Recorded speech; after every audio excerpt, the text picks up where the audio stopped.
Regenerate. Just regenerate. Please, please, just regenerate. Come on. I'll spend the rest of my life imprisoned with you. You've got to. Come on. We can't end like this. You and me, all the things we've done. Axons. Remember the Axons? And the Daleks. We're the only two left. There's no one else.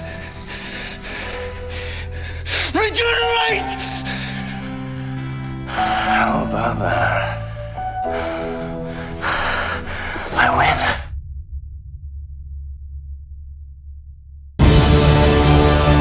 Nah, I'm just kidding.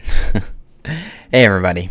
So while my Better Call Saul video essay is in the oven, so to speak, I thought I'd take another look at my favorite TV show, Doctor Who. Now, there's a lot that I didn't cover in my first video essay on the show, which you should definitely watch if you haven't. But today, we're going to be looking at the enemies within the show, and we've got a few little icons in this bunch that could be their own video, and I'll be honest, I got my sights on a few of these for future videos, but when the question pops up, which Doctor Who villain is the best, you'll get a wide variety of answers. You might hear the Daleks because of their legacy status as the first aliens in the show and their constant threat to the Doctor throughout the years. The Daleks have withstood the test of time and appear more than any other villain in a landslide. You might hear the fan favorite Weeping Angels based on their amazing concept and their fantastic debut story, Blink. You might hear the Cybermen because of their strong themes of maintaining humanity as opposed to survivability, and on, and Sontarans and Silence and Davros and Ood and Slitheen and Prisoner Zero and the Flood and the Veil and on. But no. My vote goes to the one you all saw coming. Ladies and gentlemen, the Pating. For real though, the Master. This shit is ridiculously good, man. We got a lot to cover with this bad boy, so without further ado, this is why the Master is the best villain in Doctor Who. So what does the Master have that makes him so much better than these other bozos? Well, firstly, I'd like to clarify that there's no wrong answer in the best villain debate. If someone thought that any of these monsters I listed above was the best villain in Doctor Who, I wouldn't disagree. We all connect with different forms of writing in different ways. Some people really dig the Nazi nature of the Daleks or the creepiness of the Angels to a certain level that I don't exactly agree with. Just know that on some spectrum, I love all these guys. But the Master is unique in the only way that every other monster pretty much fails in: connection to the Doctor. The only monsters that come close to having this are of course the Daleks and Davros, because they're a legacy villain, and have faced off against the Doctor more times than I can count on my fingers. However, the Master is connected to the Doctor on a deep level. For starters, they're both the same race. Both are Time Lords, starting in the same place on Gallifrey. While the Doctor took the path of rejecting the ways of the Time Lords and going off to see the universe and do good, the Master missed out on this lifestyle and was set on the wrong path of destruction and evil. For this reason, we get a lot of bondage in these two, helped surely by the fact that they were also best friends. This connection is extremely compelling, which means anytime these two share a scene, it's charged with both brotherly love and burning hatred. This complexity makes the identity of the Master very striking, as the Master is much more redeemable than any other foe.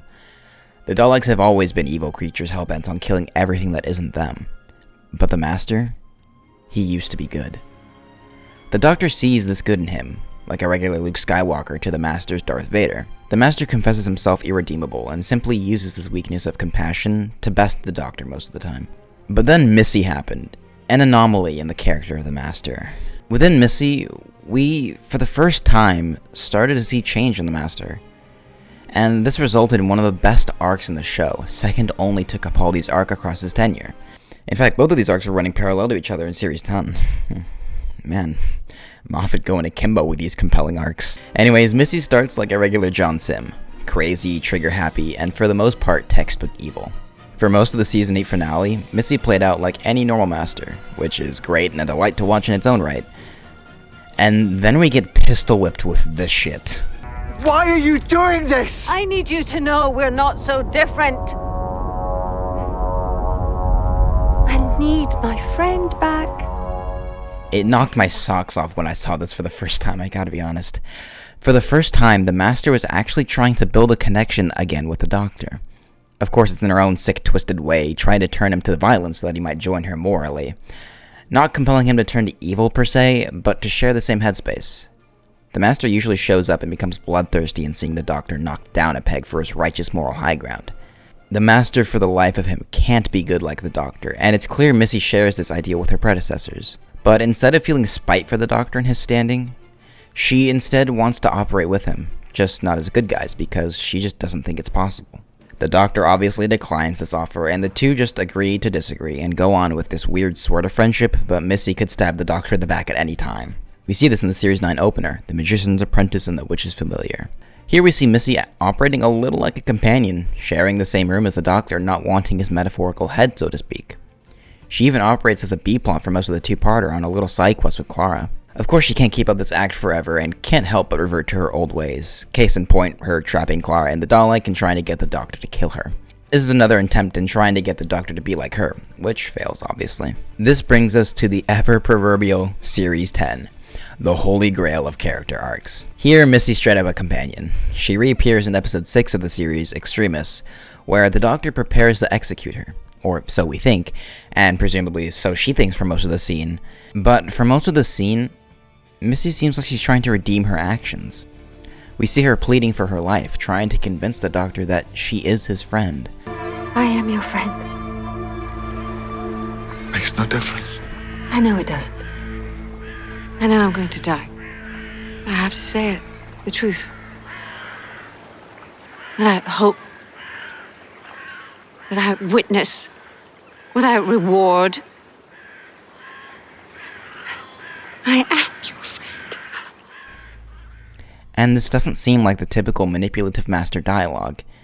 She is sincere.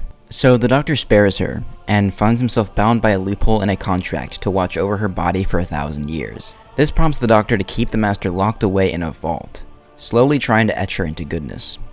In episode 8, we actually see the Doctor go to Missy for help, and it's clear they don't share the same strategies in approaching a solution to the monk problem, but she isn't stomping her foot either.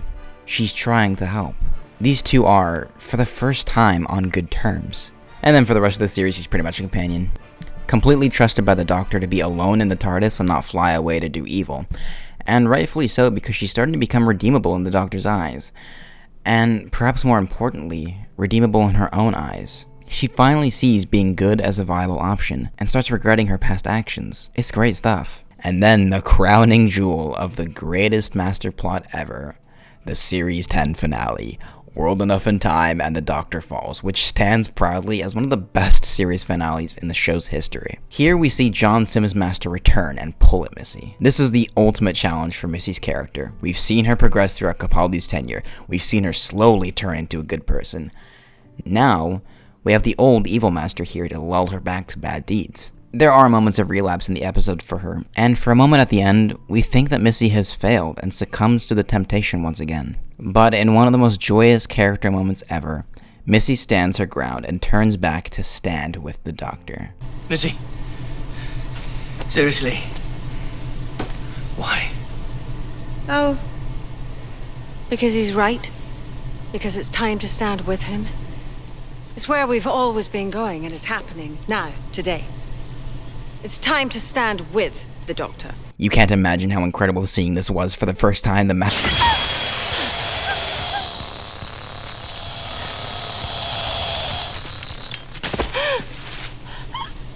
Don't bother trying to regenerate.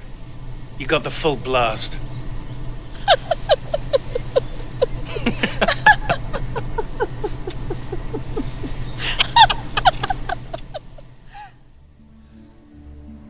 The Master has one of the best journeys in Doctor Who, and stands as the only villain in the show's history to turn good. Master. Oh yeah.